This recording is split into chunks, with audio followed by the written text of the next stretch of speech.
Sejam muito bem-vindos ao meu canal, neste momento, nessa série que nós estamos então passeando junto com Dante, com Virgílio e posteriormente com Beatriz, né? Viajando aqui, passando entre o inferno, o purgatório e o paraíso.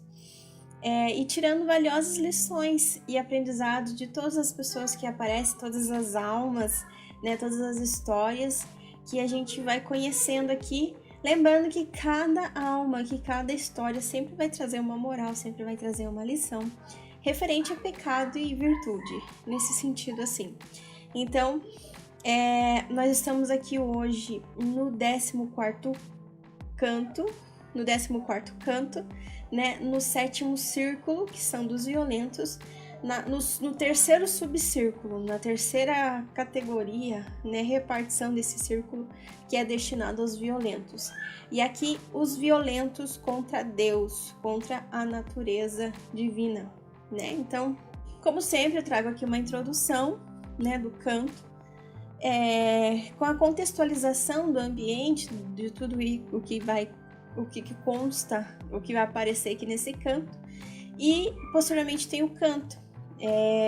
Mas eu trago aqui mais o simbolismo, o significado de cada personagem, de cada história, de cada lição, de cada coisa que a gente encontra aqui, até mesmo para a gente conseguir extrair a melhor moral, a melhor lição, né? E entender o que o próprio autor está querendo expressar através desse canto, das histórias e dos personagens, ok? Então vamos lá para o canto, primeiramente com a introdução, a contextualização e posteriormente então com o simbolismo, a chave de leitura, os significados em si, para melhor entendimento do canto. Lembrando aqui que se você está gostando desse conteúdo, se você gosta desse tema, que você possa então curtir, comentar, compartilhar, né, para mais pessoas que você conhece, compartilhar para mais pessoas que você conhece, que gostem desse tema, que vão gostar talvez desse conteúdo, desse assunto, né? E que você também já possa se inscrever aqui no canal, para que quando sair novos vídeos sobre novos cantos, você seja notificado, e também para dar essa força aqui nesse projeto e no meu canal, ok? Então vamos lá para o 14º canto, canto 14, da parte Inferno, da Divina Comédia, de Dante Alighieri. Canto 14. O terceiro compartimento no qual agora chegam os poetas é um campo de areia ardente, devastado por grandes chamas de fogo. Aí estão os violentos contra Deus, contra a natureza e contra a arte. Entre os primeiros está Capaneu, que desafia a Deus. Seguindo, Dante e Virgílio chegam a um regato sanguíneo. Deste e dos outros rios do inferno, Virgílio narra a origem misteriosa. E aqui começa o canto. Então aqui eles saem daquela floresta e eles adentram aqui então num grande deserto de areias ardentes, flamejantes, que queimam como fogo. É um parecer, quando eles estão lá ainda naquela árvore, naquele homem que se joga naquela árvore lá, que é uma alma bem na verdade, e acaba machucando e quebrando seus galhos, então a árvore pede para juntar os seus pedaços ali do ladinho dela, perto dela, né? E é isso que eles fazem antes de sair ali daquela selva, daquele bosque, daquelas árvores, que na verdade são almas. Eles juntam os pedaços quebrados daquela árvore lá, que aquele gastador acabou quebrando, né? E sendo dilacerado pelos cães, pelas cadelas. E eles juntam ali e então seguem adiante. Seguindo adiante, então eles encontram um grande deserto, né? Um árido e infértil deserto. As areias, elas são flamejantes, elas queimam, elas são ardentes, elas são quentes. Então elas queimam as almas. E mais do que isso, o castigo aqui neste lugar é uma constante neblina, como se fosse aqueles grãos de neve, né? Aqueles flocos de neve que vão caindo sobre eles, só que na verdade não são neves, são como se fosse brasas em fogo que vão caindo neles e queimando eles. E essas brasas também caem na areia, brasas que caíam lentamente sobre elas, como flocos de neve que os queimavam. E essas brasas também, quando caíam naquela areia, causavam faíscas que aqueciam e queimavam, né, aquela areia, que aumentava ainda mais o tormento, tornando aquela areia mais quente. né? Então, assim por diante, nesse ciclo. Algumas almas estavam, acho que de acordo com os seus pecados, né, nas gravidades, igual o outro subcírculo, eles estavam ali, uns totalmente deitados de costas sobre aquela areia, ou seja, todo o corpo ardendo naquela areia e recebendo aquela chuva de brasa. Eles tentavam ainda se proteger com a mão, mas de nada adiantava, então o tormento era terrível. Algumas estavam em grupos reunidos, agachadas, acrocoadas, né? Eles estavam ali de cócoras e agachadas ali, no caso, tentando também se proteger, mas sendo queimadas pela areia e pelas brasas que caíam como flocos. E tinha algumas outras que estavam sempre andando, caminhavam sem parar e tentavam se proteger de toda forma contra aquela queimadura e não conseguiam. Aquela sensação de pisar na areia quente, mas mais do que isso, ficar recebendo, né, esses carvões, essas brasas em cima de si, como se fosse uma chuva, como se fosse uma neve, né, constante. Então, Dante chama atenção aquele homem que está deitado totalmente de costas naquela areia, está totalmente deitado, com todo o seu corpo, todas as costas do seu corpo ali sobre aquela areia e também aquela chuva sobre ele, né? E ele pergunta quem é aquele homem. E aquele homem percebe que Dante está falando dele e ele mesmo responde. Ele fala que eu fui vivo como agora eu sou morto, né? E ele fala Júpiter, né? Que é o deus pagão, no caso. Ele diz assim que Júpiter pode perder as esperanças da sua vingança, né? Que ele não perca as esperanças de sua vingança, ou seja, ele ainda pensa em se vingar desse deus, né? Que aquele raio que foi a causa de sua morte no seu último dia, nem aquelas brasas, nem aquela areia será capaz de acabar com o ódio que ele tem daquele Deus. Então aqui nós estamos falando do quê? Do círculo reservado aos furiosos, aos violentos contra Deus, né? Então, nesse sentido. Quem que é esse homem que fala sobre essa ira contra Deus? É Capaneu, né? Aqui Deus no sentido dos pagãos, Deus dos pagãos, né? Júpiter é Zeus dos pagãos, né? Nesse sentido. Capaneu entra dentro dos violentos contra Deus no sentido dos blasfemos, que amaldiçoaram e que odiaram a Deus, né? Aqui ele traz essa história de Júpiter como deus pagão e de Capaneu, porque ele estava subindo os muros de Tebas e ele amaldiçoou Júpiter, ou seja, Zeus, né? E ele acabou sendo morto, então, por um raio que Júpiter lançou diante daquela blasfêmia, diante daquele mal, né? Diante daquela maldição que ele lançou. Então, ele morreu por causa desse raio que Júpiter lançou, porque amaldiçoou Júpiter e por isso está aqui, né, nessa categoria, nesse círculo, nesse subcírculo. E aqui estão os blasfemos contra Deus, os sodomitas e os usurários. Aqui estão então todos os violentos contra Deus, contra a arte e contra a natureza. A arte, porque a arte parte de Deus, o belo, né? O belo na natureza e na criação vem de Deus. Então, por que é um deserto, um areal e que é constantemente atingido por uma chuva de brasa? A areia é esse mundo estéril que eles desejaram antes de morrer. Por que esse mundo estéril, né? Ou seja, deserto, sem vida, né?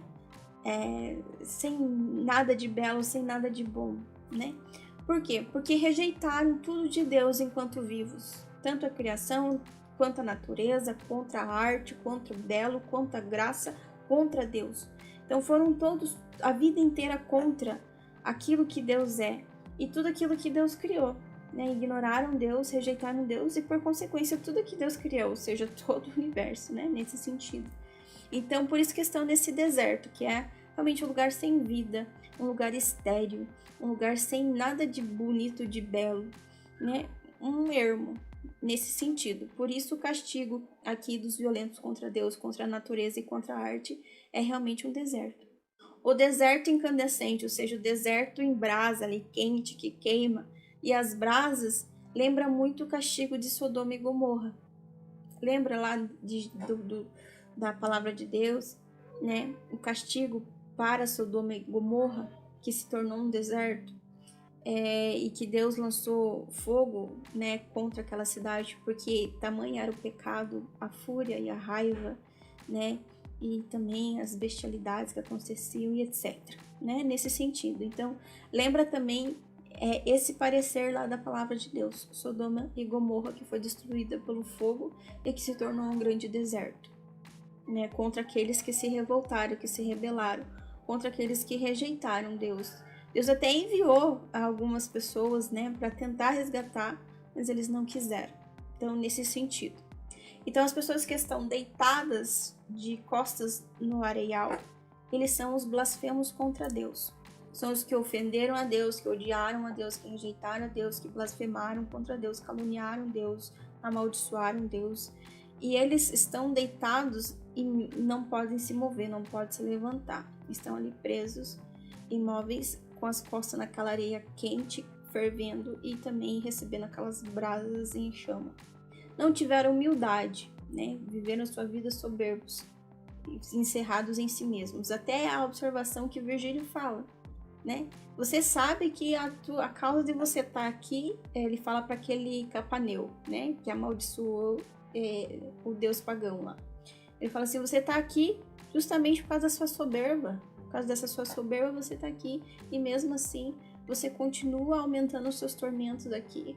Porque continua nesse ódio convicto contra, né, o seu inimigo. Então, são os blasfemadores. São os que rejeitaram a Deus, caluniaram, ofenderam a Deus, etc. E aqui estão os sodomitas, aqueles que pecaram contra a natureza, que foram contra as suas próprias naturezas, né? Então a gente lembra aqui aquele pecado lá de Sodoma, né? De Sodoma e Gomorra, os sodomitas. Aqui está então elencado um pecado que é o pederastia e o coito anal, né? Que é contra a natureza. Então aqui o castigo deles é ficar andando sem parar, né? É naquela mesma leva da luxúria lá, sabe? De você não ter controlado seus instintos, ou suas más paixões, suas inclinações, e por causa disso você ter que ficar ali sem controle também, andando sem chegar a lugar nenhum, naquela areia quente. Então, nesse sentido. O pederastia é a prática sexual do homem com um homem mais novo, né? Para quem não sabe, mais jovem, né? Então, um pecado contra a natureza, os sodomitas. E aqui também estão os usurários. Entra aqui os usurários que a gente já tinha comentado, que é aquele uso indevido da arte e da natureza. Deus fez o mundo, né, e a sua natureza para que a gente tire realmente nosso sustento, né? Com o suor do seu rosto vocês vão sobreviver, vão se alimentar, vão subsistir. Então, da arte, da natureza, daquilo que foi criado, Deus também nos deu a capacidade de tirar dela o nosso sustento. Mas aqui estão os usurários, os agiotas, aqueles que usurparam também do bem daqueles que sofreram para alcançar, para conseguir, né? Ou seja, se usurparam, se usaram dessa natureza, desse bem, dessa fonte de alimento, dessa fonte de riqueza, dessa fonte de beleza, mas de uma forma errada. Por simples ambição, poder, status, né? Com uma finalidade fútil, ínfima, não no sentido próprio, na finalidade própria do se usar, né? Ou seja, eles estão se utilizando do bem, né, e da arte e da natureza, mas esse bem em benefício próprio e às vezes até explorando outros, e o que torna então essa riqueza, esse bem impuro, né? Então, fútil, né? Ínfimo. Então, é uma ofensa contra Deus. Usar aquilo que Ele nos dá, aquilo que Ele nos proporciona de uma forma errada e principalmente talvez causando mal para os outros, né? Tipo, que nem usurpando ou como que eu posso dizer? Usurpando só não, mas destruindo, utilizando de forma errada, explorando, né? Então, nesse sentido.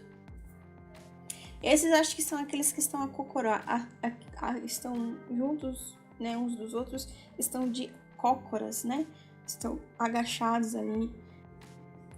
E ali também, Virgílio explica sobre um rio, né? O rio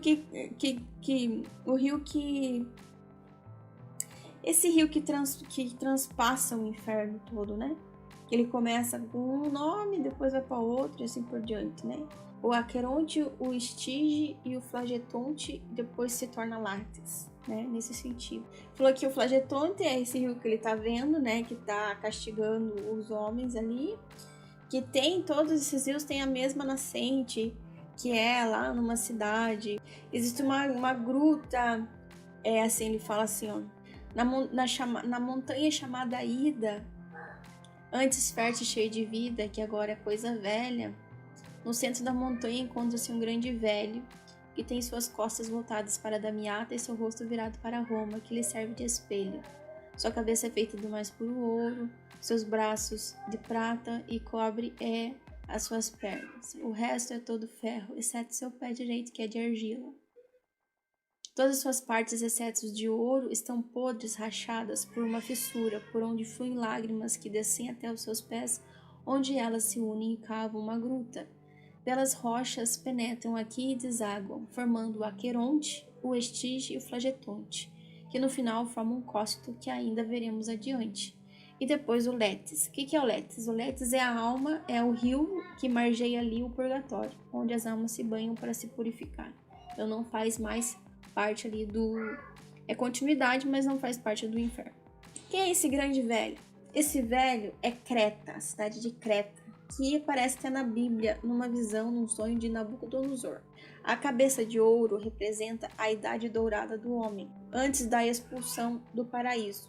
E é a única parte da estátua que não está podre. Os braços de prata, o peito de bronze e as pernas de ferro são as 3 decadências do homem. As 3 eras da decadência do homem. O pé de ferro representa o império e a argila representa a igreja. Essa estátua, então, tem as costas viradas para o antigo mundo, ou seja, o mundo pagão, e a frente virada para o novo mundo, que é Roma e o mundo cristão, né, nesse sentido. Então, é daí que surgem todos esses rios, e é o simbolismo deles estar aqui passando pelo inferno, também pelo purgatório, etc., né, nesse sentido da história do homem, da história da criação e tudo mais. Eu não posso aprofundar mais sobre os significados aqui, né, nesse sentido de entendimento, porque realmente é difícil explicar e entender, e os estudiosos falam muito pouco.